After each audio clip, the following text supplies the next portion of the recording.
Welcome back to Chaos in the Old World. We are finishing up round 4. And the first thing we do to finish up our round 4 is we're going on to the battle phase. So there's going to be 4 battles going on this time. And we're going to start in Kislev because Norska and Troll Country, which are the first two regions, have no miniatures at all. So over to Kislev for the first battle. All right, so in Kislev, Korn, who's up first, has a bloodletter. So he's going to be rolling 2 dice. And he rolls 2 hits. So there we go. He gets 2 hits. He's going to be nasty to Slaanesh, knock out Slaanesh's cultist. And he's also going to knock out... actually, he's going to knock out one of the plague bears, so knock him over. Alright, that is Korn's attack. And now Nurgle has 3 Plague Bearer warriors, so he gets to roll 3 dice and see what he can knock out. 2 4s is 2 hits. And so Nurgle is actually going to take out the 2 cultists of Korn because he doesn't want Korn involved in the ruination of that space, which is likely to happen this turn. And that's it for the battles there. And yes, Korn took out a miniature because the Plague Bearer was killed. And so Korn gets a token on his wheel. So let's do that. All right, Korn getting a token on his wheel. And over to the Empire, where we have some more battles. All right, so in the Empire, Korn once again rolls a couple dice. Oh yes, of course, gets a 6. So that's 1 hit, gets to roll it again. Yes, this is getting wearisome. 2 hits, rolls again. 3 hits for Korn. Oh my, wow. So what is Korn going to do there? Well, Korn's going to be nasty. He's going to deny Nurgle anything in this area. So he's going to take the 2 Nurgle cultists off. That's 2 hits. He has 1 more hit. And he's going to knock out one of Slaanesh's cultists. All right. Nurgle up next. Nurgle has 1 Plague Bear, so he gets to roll 1 die. And, of course, it's a 2. He misses. And Slaanesh has 2 Demonettes. That's 2 dice to roll. And we'll re-roll that one. Actually gets 2 hits. So... going to knock out both the Korn and the Nurgle units. All right, that's it. And yes, Korn did it again. He gets another token on his wheel. Let's go and do that. All right, Korn continuing the slaughter by rolling too many 6s. Gets another token on his wheel.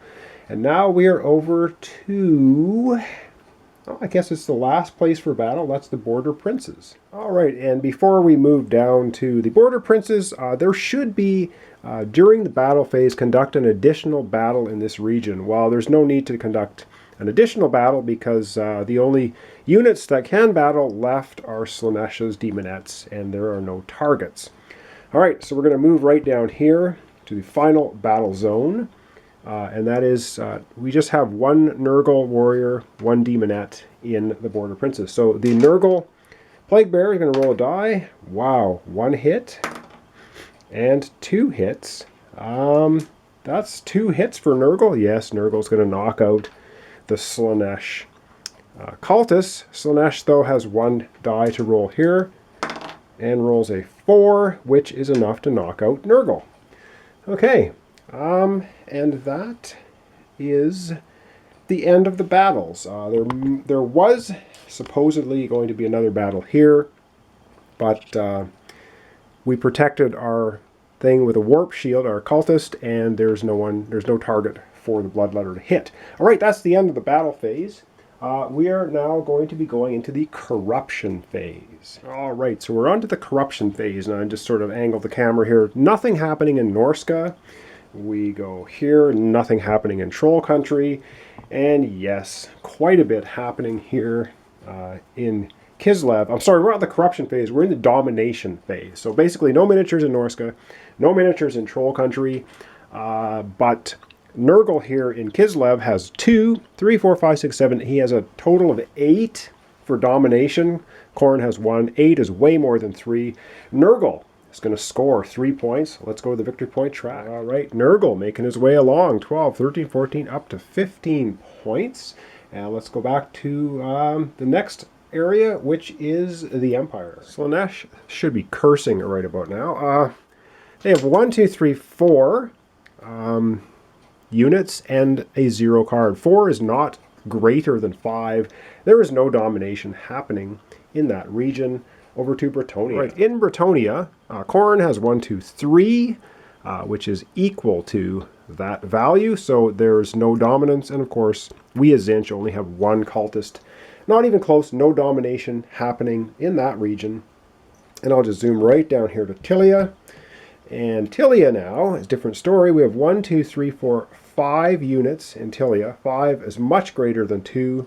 As far as Tzeentch goes, we have domination in Tilia. We're going to score 2 victory points. All right, Tzeentch, that's us. 2 more points, 22 up to 24. All right, there's one more region that needs to be scored, and that's the Border Princes. We'll take a look at that. All right, Slaanesh has a demonette here. 1 and 2 for the card is greater than the 1 value. And so, Slaanesh going to get 2 points, 1 for the 1 and 1 for the Noble token. So finally, Slaanesh getting some points. 2 points. Let's go to the victory point tracker and give Slaanesh a couple points. All right, Slaanesh pulling ahead of Khorne, 1, 2, up to 11 points from 9. So we're sitting at Tzeentch 24, Nurgle 15, Slaanesh 11, Khorne 9. That's it for domination. Now we're going to be placing corruption tokens on the board. All right, so up here in Norska and Troll Country, there are no cultists, no corruption will be placed. However, right here in Kislev, we have Nurgle has 4 cultists there. They're going to be placing 4 corruption tokens, adding to their huge stack. I think they had 9 there. They have 13, 14 corruption in this spot. Indeed, this region has been destroyed. Nurgle just taken it out of the picture. Okay, I guess we can do right here. We have 2 cultists. Oh, and before I forget, yes, Nurgle has placed 2 or more corruption in a populous region. So before we do anything else, let's go and give Nurgle a token on his threat. All right, Nurgle blowing up that region. It's a token on his threat dial. Now let's go to the Empire. All right, so in the Empire, Slaanesh has 2 cultists. So they are going to be placing 2 corruption tokens. And now when Slaanesh places corruption tokens in a spot that has a noble or a hero, has both, they get a tick on their dial. Let's add a token. All right, good for Slaanesh. They get a token on their wheel. The only one without a token so far is us, Tzeentch, but let's go back to the board and keep placing corruption on there. All right, so next we're at Bretonia. Now, as us for Tzeentch, we have a cultist here. We've taken over one of the Khorne cultists, so this one counts as ours. So we're going to be placing 2 corruption here, and Khorne is going to be placing 1. So we place 2, Khorne places 1, and I think we're at 1, 2, 3, 4, 5. 1, 2, 3, 4, 5, so 10, 11, 12 corruption just happened in Bretonia. And indeed, this place has been destroyed. All right. Next, I guess we can cheat a little bit here. Nothing happens in a ruined region. You can't place corruption or tokens. And so the last place we're looking at right here is 1, 2, 3. We have 4 cultists, so we're going to place 4 corruption in Tilia. And so that's going to make our total there 5. And yes, before I forget, we've placed 2 corruption tokens for Tzeentch in an area that has 2 warp stones. And right down here, we have placed 4 corruption in an area that has 2 magic symbols or a magic symbol warp stone. So we're going to get 2 tokens on our dial for Tzeentch. All right, let's go to the threat dial and add 2 tokens. All right, Tzeentch, way to go. 1 token, 2 tokens. Now we've tied Khorne up here for the most number of tokens. So it just means basically no one is going to get the extra dial turn. So that's kind of helped us out in stopping Khorne. All right, that is the end of the corruption phase. We are now into the end phase. All right, so the first thing that happens in the end phase is we remove all cards from the board. And I won't bore you with video time pulling the cards off. They are just going to be removed, and we'll go on to the next step. And of course, a correction. As I'm pulling cards off the table, I noticed that we had the Abyssal Pact in Tilia, and I had given Zinch us 2 points for having domination here. Well, this card says enemy figures in this region contribute nothing to your opponent's domination. We do not dominate this region. We do not get 2 points. We're going back to 22. Nice try, Zinch, but caught in the pickup card phase. Okay, so next up in the end phase is resolving hero tokens. Now, this is a hero token. It is going to remove one figure from the board that has the highest corruption. Now, the only figures in here, of course, are Slaanesh. So Slaanesh decides which figure is going to be removed. They're going to remove a cultist because they're the easiest to get back on the board. All right, we have one other hero next door, right here in the newly destroyed Bretonia. Khorne has the highest corruption at 14. So Khorne needs to remove a model. They're going to remove one of their cultists from there. Okay, on to the next step. All right, so the next phase is resolving the old world cards, and we're going to be using the text at the bottom here now. It says, in the end phase, when old world cards are resolved, which is now, in each region containing a hero token, we have 2 of them, the player with the greatest threat score loses 1 corruption token there, if he has any present. So let's go to the board and do right. In the Empire, poor Slaanesh, trying to corrupt this area, just keeps losing corruption tokens. 1 goes away for the Witch Hunters. And yeah, we'll cheat again. In this region, with another hero token, Khorne, of course, the highest threat, he's going to lose 1 of his corruption tokens. So away it goes. The area is still ruined because we did it in order. That actually drops the total ruination to 11, but land was ruined before the Witch Hunters removed the token. All right, on to the next phase of the end phase. All right, and I've zoomed out a bit here so at least we can focus on the card. So going in order, we look at areas that have been ruined, and we're going to score points for that. So we're going to look at this area here, which is first in order because we go Norse Control Country, Kislev. So Kislev, it says ruiners score 4 points each. Well, the only one that contributed corruption tokens there, or ruined the area this round, was Nurgle. And Nurgle is the only one with corruption tokens in there. So as far as Kislev goes, he's also going to score the 9 points. And no one else is going to score the second points because there's no other corruption tokens from any other faction in there, or god.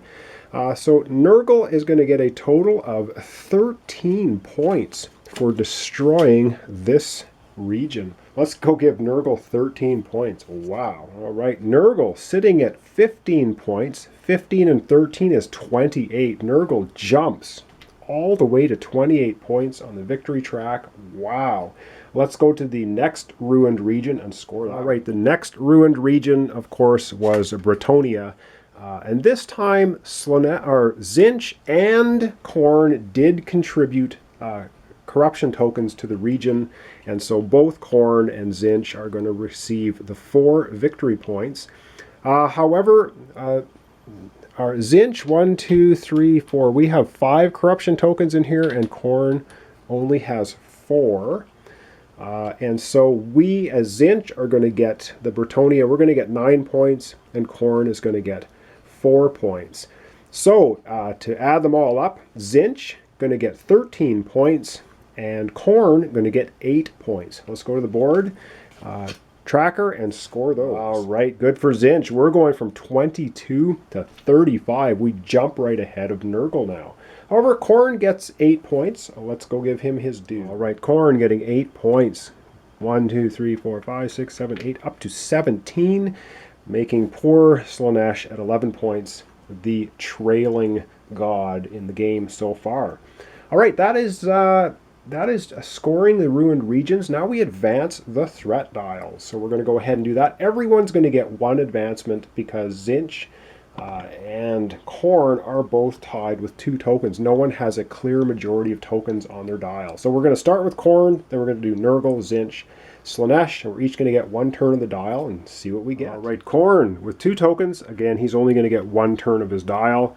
And he gets to score 4 victory points, and his threat is now 17. So let's give him his 4 victory points. All right, Corn taking his points from 17, 18, 19, 20 to 21. Not too bad.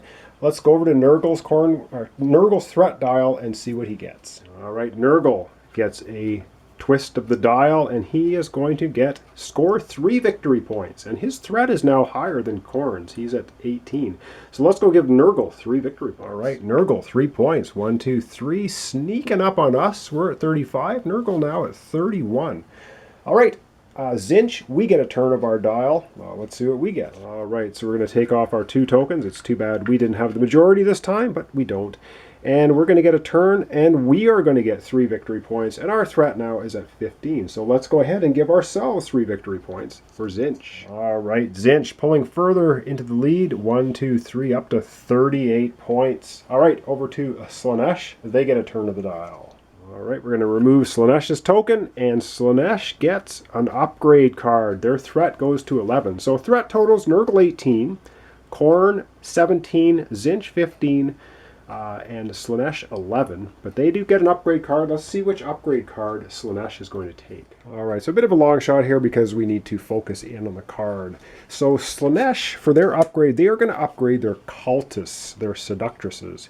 And the card they're going to take is their cultist upgrade, of course, and it just says defense value is increased. So now the defense of their cultist is 2 instead of 1. So it's going to take 2 hits to knock out Slaanesh cultist instead of 1.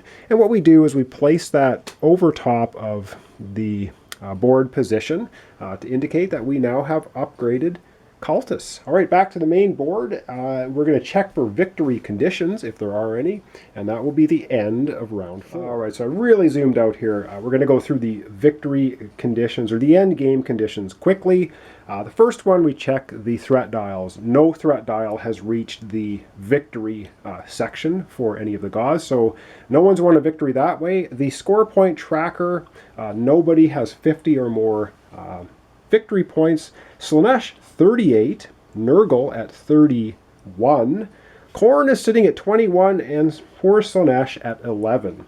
The next thing we actually checked is, are there 5 ruined spots on the board, and we have 3. So the game is not going to end that way. We need 2 more ruined regions for the game to end that way. And do we still have any cards to draw from the Old World deck? Yes, we do. So the game is going to continue and not end in defeat for the Chaos Gods. All right, thanks so much for watching. Thanks for subscribing if you do. Thanks for liking the videos if you like them. Next time, join me. We're going to be beginning round 5. Which may be the last round. Zinch is only 12 points away from 50 points. A couple more regions get ruined, and it's going to be game over as well. So anyway, thanks so much for watching. Join me next time for Chaos in the Old World. We're doing the 4-player base game. All right, thanks, and join me next time.